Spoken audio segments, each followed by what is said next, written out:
All right, guys, hello, and welcome to a new series here on Fight Night Picks. In case you missed it, MMA Legends. This time I have been tasked, or better yet, challenged, and have accepted the challenge of putting into perspective Lyoto Machida and his place in mixed martial arts, what makes him in the UFC, what makes him a legend, and putting a little perspective and giving a little insight into his career. All right, let's start with part of the reason why the Lyoto Machida is sort of confused in history and why he is not really looked at, in my opinion, properly in history. This whole bit about the Machida era, right? It's gone on to be called the Machida error. Joe Rogan, when Lyoto Machida defeated Shogun, referred to what was forthcoming as the Machida era. Like, we've moved into the Machida era, right? And Joe's gone back and said it was one of his regrets, and he shouldn't have said it, and he was wrong about it. Listen, I get calling it an era and framing it in that way, but this kid went on a run. He fought a lot of Hall of Famers, and I think that sort of taking away from his legacy is a little bit unfair as well. So what we're going to do is we're going to process Lyoto in a couple of different ways. So when I look at fighters, I look at them, especially guys that I've watched in the past, because I'm an old head, I've been around for a while. I process them through a couple of different lenses. Obviously, I like to look at some footage of theirs. I like to take a look at their resume and see what that tells me. But I really like to start with two books that I think are essential if you are an MMA fan. I have the MMA Encyclopedia, which is written by Jonathan Snowden, and the UFC Encyclopedia, which is written by Thomas Gerbasi. One is obviously just a UFC document and mostly talks about the things that happen in the UFC. The other, although I will say this, when you're reading fighter biographies, they do a pretty good job of talking about everything the fighter did. And then the MMA Encyclopedia was a great piece of writing by Jonathan Snowden that talks about all of it. All right, so I want to go to the UFC Encyclopedia first, because I think it kind of talks a little bit more about Machida's resume. So we'll talk about that sort of abstractly, and then we'll get into the particulars of his style, and then we'll look at the entire resume and break it all down. Then the highlight reel, and I think it'll be an interesting way that we end the podcast. I think you guys will like it. All right, so let's open up the UFC Encyclopedia here and take a look at it. What I found interesting in reading the biography of Lyoto Machida was when the UFC Encyclopedia talked about his resume. So we'll use their words as a way to sort of set the table for a look at his resume a little bit later. Okay, so Machida began fighting for the K1 organization in 2004 and added 2 more wins to his ledger as he submitted Michael the Black Sniper McDonald and decisioned Sam Greco. 2005 saw another high-profile name fall to defeat at Machida's hands as BJ Penn rose up in weight all the way to heavyweight to lose a 3-round decision. This is one of those crazy fights. It's on YouTube, where if you tell people who kind of only maybe caught the tail end of Machida's career and only knew him as a 205-pounder. I mean, the tail end of his career was at 85. But him fighting BJ Penn is just insanity. The fact that the fight even exists is pretty nuts. But it's on YouTube. Check it out. All right, Machida then stopped Dimitri Wanderlei back home in Brazil and outpointed Vernon White, former Lions Den fighter, in his US MMA debut for the now-defunct WFA in 2006. With the demise of that organization, he migrated to the UFC, where he debuted in 2007 with a 3-round decision over Sam Hoger at UFC 67, which you'll remember Sam Hoger was a member of the Ultimate Fighter. In his early days in the organization, Machida was criticized for his methodical and unorthodox style, but you couldn't argue with the results. 2 more victories over David Heath and Kazuhiro Nakamura. He submitted Rami Sokoju, decision Tito Ortiz, and knocked out Thiago Silva. He made believers of even his harshest critics.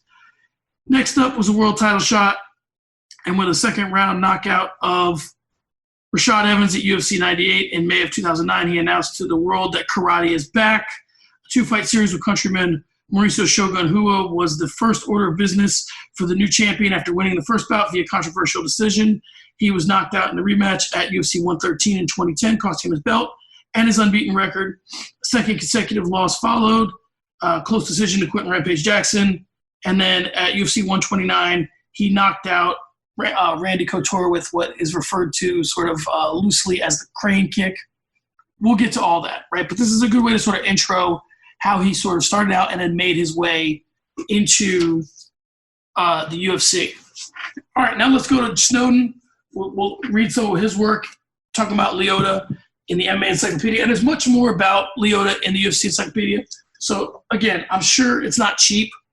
It looks to me like a $40 or $50 book I bought 100 years ago. I have no idea how much it costs. But get both of these books if you can find them. All right, let's talk about what Snowden said. The thing that stuck with me here with Snowden was he talked about Enter the Dragon. Machida was by no means the first prominent mixed martial artist to hold rank in a traditional karate discipline, but he was the first to look like a karate fighter in the cage, to move like one, leaping in and out of striking range with his head back in an uncommonly upright posture, throwing kicks from unpredictable angles, and disguising foot sweeps behind straight punches. Machida is a Sonny Chiba movie brought to life. Although he began training in both sumo and Brazilian jiu-jitsu as a teen, his study of other styles has always been in the service of implementing his family's art. When Japanese professional wrestling legend Antonio Inoki took him under his wing, Machida added Muay Thai and wrestling to his repertoire. The end result of this extensive cross-training is a fighter who is versed in everything his opponents might throw at him, while his opponents have never seen anyone like Machida before. The knock on Machida has always been his lack of aggression, his caution, his unwillingness to take a punch in order to land one. If you subscribe to the stand-and-bang ethos that dominates the sport, Lyoto Machida doesn't have much to offer you. I agree with that assessment by Snowden. But that's what makes Machida unique. That's what makes him a fighter you've never seen before. When you compare him to other guys who've done karate, and we'll use the most famous one, which is Stephen Thompson. Stephen Thompson is a very sideways fighter. He kind of uses his head as a means to bait people in and strikes with counters. So karate fighters, Machida, Thompson, no different in terms of wanting to counterpunch. Thompson is a little bit more free with sort of putting his head out there than Machida is, and that became the knock. Machida would keep his head back, which is a great strategy. It made you want to chase him. He was very effective with kicking. He was a very effective wrestler. Like, he brought a lot to the table, Lyoto Machida. So let's talk about the resume. And for the resume, I'm going to go ahead and do a screen share, and we'll go all the way up it. We'll hit it quickly, but we need to take a look at the resume because it's impressive. And he came along at a time where you had to fight where the roster was much thinner when he started. So there's a lot of big names on his resume because that's the world in which he operated. He was up near the top, and he fought guys that were up near the top. All right, so let's go ahead and take a look at the resume. I want to start with Sherdog. And the reason why I want to start with Sherdog is to give you like the overview of the resume and give you an understanding of the things that Sherdog does well, which is showing you the number of wins, the number of losses. So in his wins, 11 of them were by KO or TKO, that's 42%. 2 were by submission, 13 decisions. Now, here's the thing about Lyoto Machida. He's a very hard guy to judge for a lot of different reasons. A lot of MMA judges are from boxing and have a background in that. So not only is Machida an MMA fighter, he's a karate fighter as well, and he fights that way. He's a point fighter in a sense, but he does look for big punches and looks to knockouts. So most of his wins came in decisions. Most of his losses came in decisions. The highest percentage of wins and losses were both decisions. 3 KO, TKO losses, 2 submissions, obviously the very famous one to Jones, which we'll get to. But those decisions and the fact that he has a lot of decisions, a lot of split decisions, is really what makes his resume very interesting. All right, so let's take a look at the full resume. We'll go ahead and do it from the beginning, utilizing Tapology. Early on, right? So 3 fights in, he's already now fought Stephan Bonner, Rich Franklin, right? Now he's 6 fights in, he fought BJ Penn. Okay, now he's, 8 fights in, it's Vernon White. So he's already sort of made his way to the big time because, again, the rosters were smaller, right? So you would see all these guys. Let's take a look at if WFA is what I think it was, In terms of that one, yeah, that was the one that had Quentin Rampage Jackson and Boss Rutan at the top of the bill. So if you look, Boss Rutan's last fight, I believe, was professional. This is another one of those promotions that had fighters, was bought out by the UFC to get those fighters. And, Rampage was a WFA fighter who came over and ultimately fought Chuck for the belt.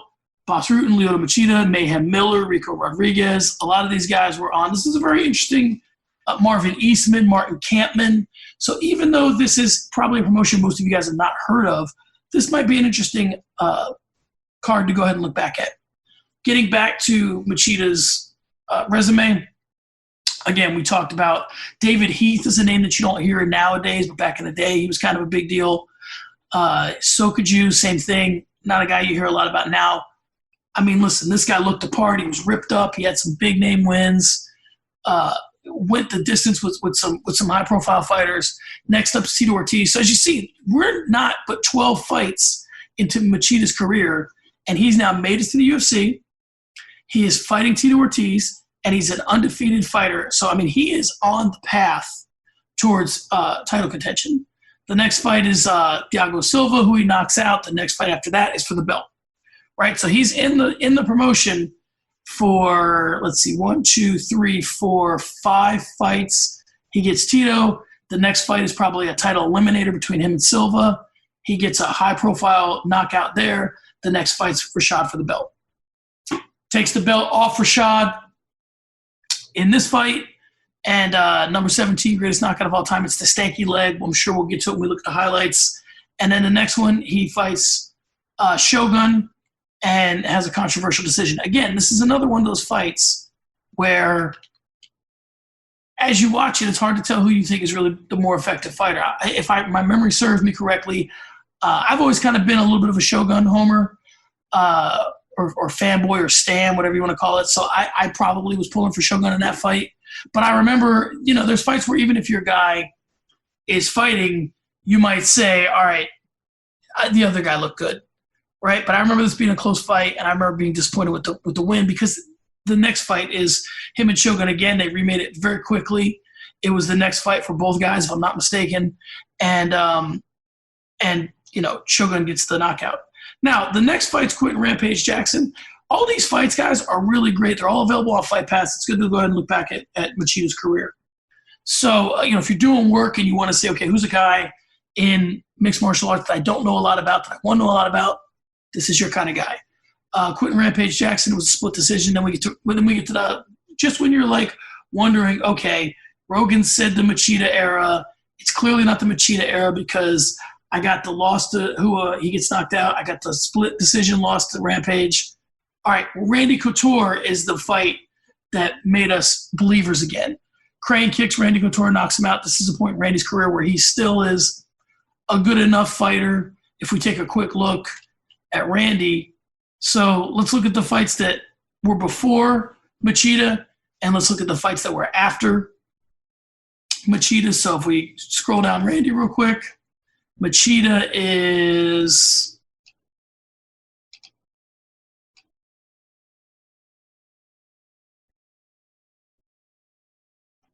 last fight of Randy's career. So he had just fought James Toney, but my point in saying this is he fought Brandon Vera 1, fought Mark Coleman 1, fought James Toney 1. So he put a little bit of a streak together, and then Machida was, okay, which one of these guys might be the next guy to fight for a championship? So we get back to Lyoto's career, knocks out Randy, and then it's John Jones. We'll get to John Jones later in the podcast because John Jones had some very favorable things to say about Lyoto and kind of puts who he was in a much better perspective than I could. And I'm going to give you guys what I can here. And I think I have a pretty good grasp on Machida and his career and his technique and his style. But when you hear it from John Jones later in the podcast, you'll understand what made this guy special. All right, next up, Ryan Bader knocks him out. Dan Henderson. Now, as we're looking at this, guys, this is quite a list of guys who were at the top. Not everybody's a Hall of Famer, but if I'm doing it right off the top of my head quickly, like in terms of who's going to be a Hall of Famer, Bonner's already in. It's for a fight. Okay. So we got Rich Franklin, BJ Penn. We got Tito Ortiz. We got Rashad Evans. We got Shogun Hua.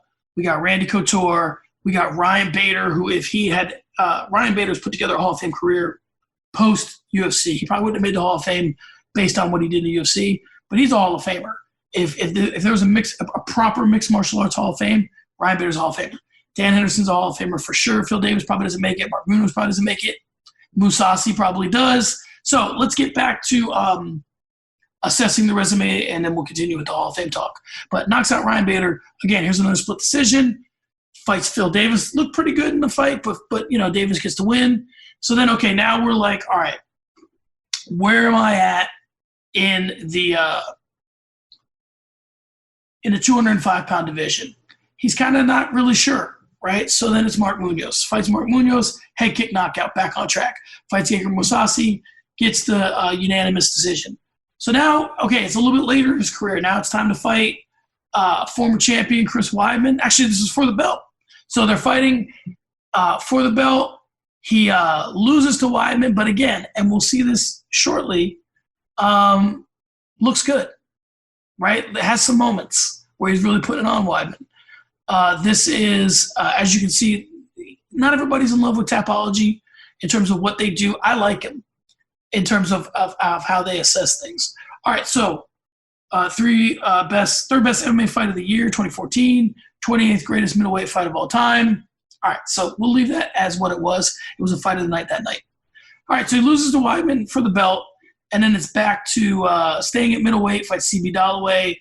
Okay, looks good, another first-round knockout. He seems to always be able to figure out a way to right the ship.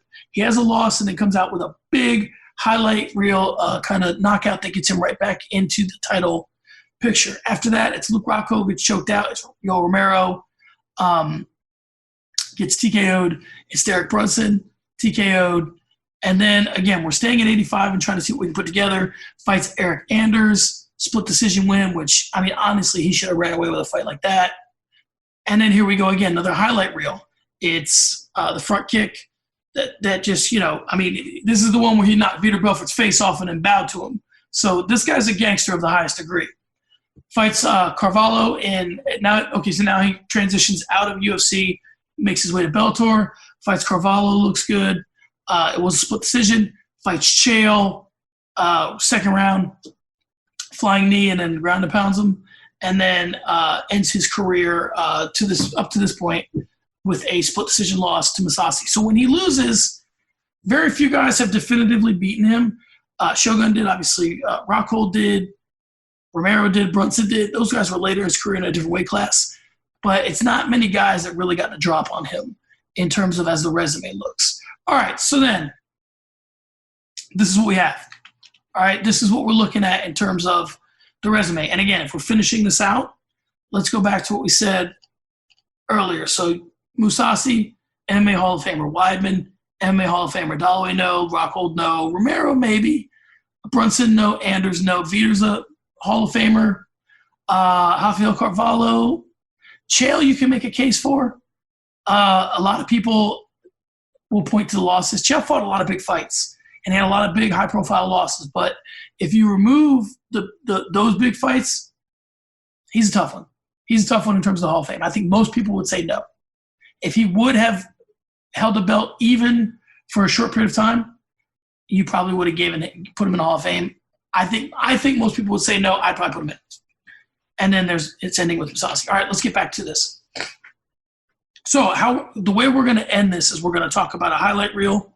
We're going to look at some of his work, and then we're going to see what Johns Bone Jones had to say about him. All right, let's get to the highlight reel. So this is just a highlight reel that you can find on YouTube.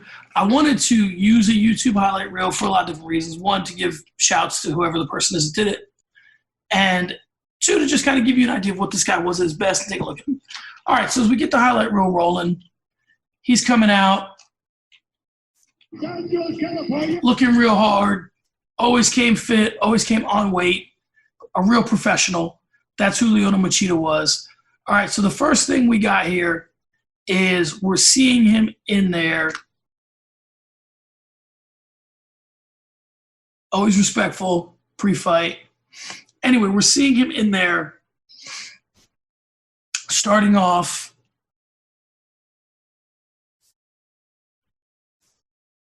After some training footage and the guy's running on the beach. The very first thing we see here is the front kick that just takes Vitor Belfort out and then bows on him and then goes to the knee. I mean, listen, I appreciate how respectful he was, but man, is it gangster when you kick somebody's face off like that and then give him no respect and all that. I mean, that's some real savagery right there. I mean, this guy, when he was on, he could take your face off. Same thing right here. Mark Munoz, I mean, kicked him in the head. Munoz has no idea where he is. Bows on him, the same thing. CB Dollaway, kick to the body, and he's like, he's had enough. And then Machida swarms him and then finishes him with strikes. That kick to the body, though, is just, I mean, listen, the guy was nasty. I mean, when you're trying to protect yourself against that kind of variance of kicks. Now, Ryan Bader had enough, rushes him, crushed. Thiago Silva, same thing, crushed. Completely out there. Tito comes in, he gets knee to the body for his troubles, and then Machida with the top game. Here's Sokaju getting choked out. Here's some of his work against John Jones. It's the rushes, guys. It's the lulling you, and a lot of guys do that now. John Jones does it a little bit. You know, here's some of the leg work. Here's him against Rashad. I mean, hey, listen, I kick to the body, followed up by strikes, drops him with one. You know, Rashad comes in. Machida was just very accurate. He kind of would get you coming. He'd come at you while you're coming in. It's a very timing-based game. And this left hand he put on Rashad that just stanky legged him. I mean, he was just a really accurate fighter. Struck well in close, struck well from distance. He really preferred to strike with the hands closer and the legs. Man, I know that sounds obvious, but to me, he was just a much more effective fighter. This is some of his work against Chael. I mean, he was all over Chael. Chael was just not – this is late in Chael's career. And that – I mean, he just had the timing. Flying knee, drops Chael, puts him in La Land, and then Machida swarms him. Listen, there's a lot to love about the way Machida fought. And here's some of his work against Henderson. Again, finding openings, staying away.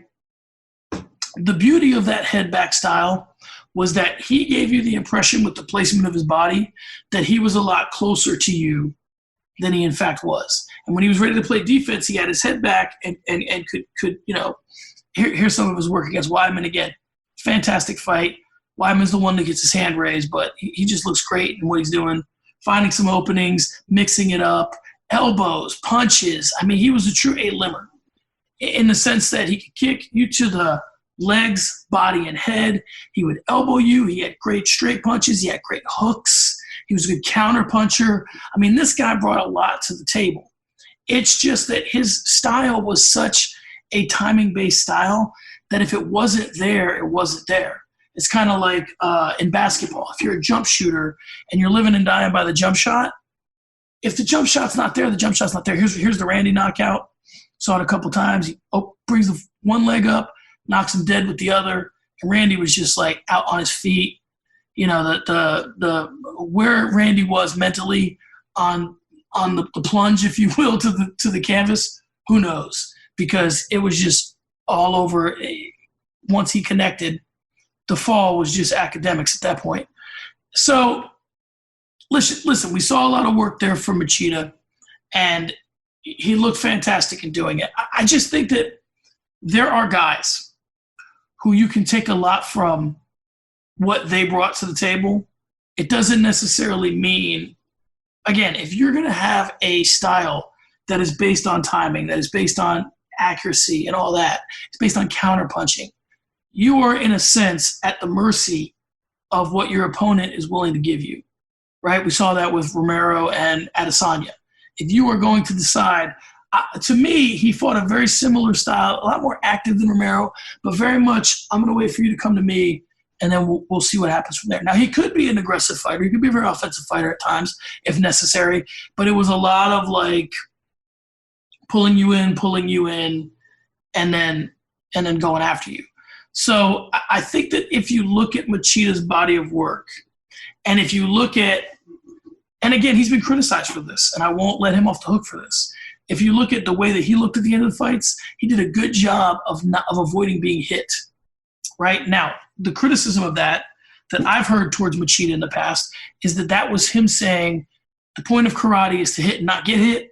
So if I'm getting hit in his world, the other fighter is scoring points, and his goal is to hit and not get hit, as I said. So that means that he's avoiding contact at all costs. I think that he was a little bit more criticized for that than he should have been. I feel like some of that criticism was unfair. But, it is what it is. A lot of split decisions, that's where we're led to, right? That's the outcome of fighting that sort of style, is that sometimes you're going to have split decisions, and it's not always going to go in your favor. But I think that if you were to take a look at Machida on Fight Pass and really dig deep into his career, which there's not time to do here in terms of the Fight Pass portion of it, you'll find a guy who really brought a lot. If you're a fighter and you're looking for a guy to take pieces from, right? I'll take this from Machida. I'm not saying fight like him in its entirety, because this is a guy who fought that way based on an entire life of training in that way. So he's got a set of skills that he's built over many, many years. But there are some counter fighting techniques that you can take from him. There are some leg fighting, some leg strike techniques you can take from him. There's some hip feints. He was really into like the just feigning big time with the hips, and I will let you know it was coming. And when you're that deadly with your legs, particularly if you're kind of giving your opponent the entirety of your body, right? So he would switch stances at times, but sometimes he would just be like straight facing the guy and start to work the hips. Then that allows you a lot of leeway and a lot of options in terms of what you're going to do. Now, again, if you're counter striking, if he were a much more offensive fighter, would he have been a much more successful fighter? Potentially. But didn't do a great job of he protected his head more with his posture than he did with his hands or his movement. He moved his head fairly well, but his arms and his hands were offensive weapons. They were not a part of his defense, in my opinion. All right, so let's get to Bones Jones, right? Because what Bones Jones has to say is pretty substantial here. So I'm just going to let Jones get the final word. I'll probably say some things at the end. But the amount of respect that John Jones had for Lyoto Machida pre-fight, during the fight, and post-fight, I think what gets lost in history is the fact that Jones choked him out and then dropped him, right? So that just looks like, Jones was such a superior athlete and took him out, I think, in the second round, and then just dumped him, and then Machida didn't even belong in there with him.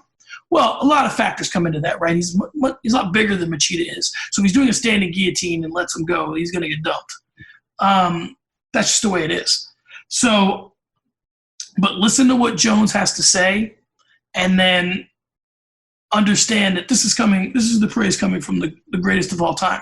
Now, he faced Machida relatively early in his career. So from that perspective, you have to take the status that he gave Machida and the totem pole that he put him up on with a little bit of grain of salt. He's looking at him as a young fighter as opposed to an older fighter. But there's a lot to take from what Jones says here. All right, so here we go. Lyoto actually intimidated me. He was probably one of the most intimidating guys I've ever fought against. I felt like I was like this young, raw champion, and Lyoto was a very skilled, very clean, well-rehearsed champion himself. John Jones, Lyoto Machida for the UFC Light Heavyweight Championship. He's so unorthodox. When he fought in southpaw stance, he could kick very well with both legs. Lyoto kicks very fast. There's no wind-up to his kicks. He could punch very well, and he was a very educated fighter, where a lot of mixed martial arts fighters are kind of brawling out there. Lyoto's been training drills since he was like 5 years old. This is the most complete striker that John Jones has ever faced. No. Lyoto actually intimidated me. He was probably one of the most intimidating guys I've ever fought against. I felt like I was like this young, raw champion, and Lyoto was a very skilled, very clean, well-rehearsed champion himself. John Jones, Lyoto Machida for the UFC Light Heavyweight Championship. He's so unorthodox. When he fought in the southpaw stance, he could kick very well with both legs. Lyoto kicks very fast. There's no wind-up to his kicks. Nice big shot. He could plunge very well. And he was a very educated fighter, you know, where a lot of mixed martial arts fighters are kind of brawling out there. Lyoto's been training drills since he was like 5 years old. This is the most complete striker that John Jones has ever faced, no doubt about it. So every time I would throw a kick, Lyoto would time the kick and catch me in the face with a punch. He did it quite a few times. Oh! Pushing forward again is Machida. My kickboxing coach, Coach Johnson, he said, you know, Johnny, either you need to set up the kicks with your hands better or fake the kick and throw a punch. Oh! We faked the kick and threw a left overhand, and it landed hard. It wobbled him. All right, so let's talk about what Jones said there. He said a lot, and I think that it says a lot about who John Jones is in terms of, one, the preparation for a guy like Lyoto Machida means that you got to have your ducks in a row. And when his trainers are saying Lyoto would do this or Lyoto would do that, what that means to me and what I take from that is that this is the ultimate puzzle that you have to solve. If you can solve this puzzle, all other puzzles become easier, right? So that's my takeaway from Jones thinking that way. But moreover than that, look at the chess match he had to get in with Machida to win the fight, right? So all throughout the fight, Machida's looking great. He's countering off Jones's kicks, which not many other fighters have done all that effectively. And this is a guy that's not substantially smaller than Jones, but I think Lyoto Machida goes like 6'1".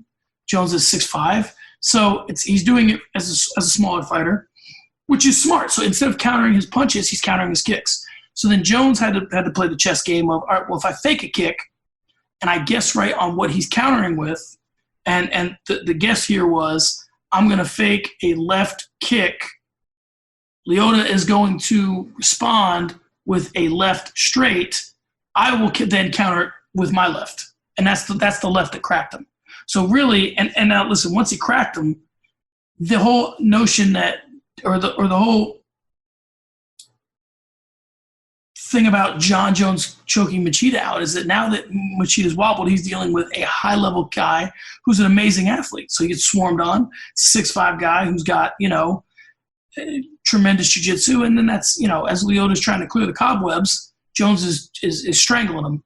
So I think what Jones said there says a lot about Lyoto Machida. And listen, guys, I've presented Machida in a very favorable light here because I think Lyoto Machida is for sure a UFC and MMA Hall of Fame. He should be in either Hall of Fame. And I think that a lot of the work that he did was he definitely had his holes, but he was a very complete striker.